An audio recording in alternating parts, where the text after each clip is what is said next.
Les travaux pour la fibre.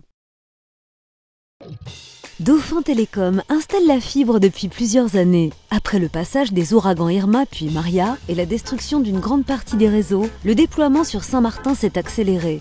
Il a été décidé de renforcer la résilience des réseaux, à la fois en déployant la fibre optique sur tout le territoire et surtout d'enfouir totalement les réseaux jusqu'à l'abonné. Totalement souterrain, le réseau fibre sera plus résistant aux phénomènes climatiques. Dauphin Télécom, en tant qu'opérateur local, participe à ce défi technologique.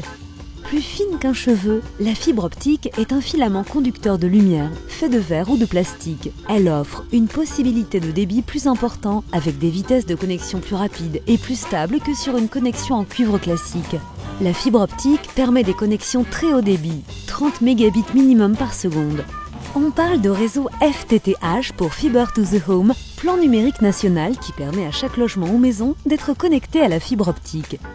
À Saint-Martin, 3 opérateurs télécoms, dont Dauphin Télécom, se partagent le déploiement du réseau FTTH.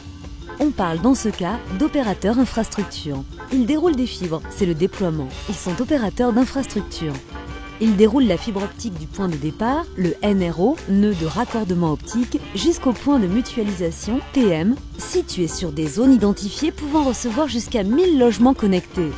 Par la suite, une autre étape consiste à déployer la fibre optique des points de mutualisation jusqu'au point de branchement optique, PBO. À compter de cette étape, la zone devient raccordable. Cela prend du temps. Les techniciens doivent évaluer l'état des infrastructures existantes, fourreaux et génie civil souterrain, et quantifier le nombre de foyers potentiels à équiper. Cette étape prend environ 3 mois de travail par zone. Ainsi, la durée du chantier varie selon l'état des fourreaux existants, de la voirie, de la taille des bâtiments et des accords de copropriété. Cette étape peut durer 6 mois à 12 mois ou plus. La phase technique prend fin et c'est l'ARCEP, l'autorité de régulation des télécoms, qui impose un délai de 3 mois à compter de la mise à disposition du PM pour que tous les opérateurs d'infrastructure puissent proposer leurs offres fibres aux opérateurs commerciaux.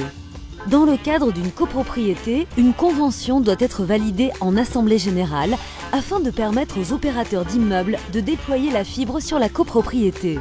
Cette étape n'est pas nécessaire pour les maisons individuelles. L'utilisateur peut maintenant choisir parmi les différentes offres de services, Internet, voix, TV, VOD, jeux, caméras, etc. proposées par les opérateurs commerciaux. L'opérateur commercial sélectionné devra ensuite raccorder la fibre optique du PBO jusqu'à la prise terminale optique PTO à l'intérieur de la maison pour que la connexion soit effective. Le logement devient raccordé. Inscrivez-vous dès maintenant pour être connecté le plus vite possible, par email, par téléphone ou dans nos agences.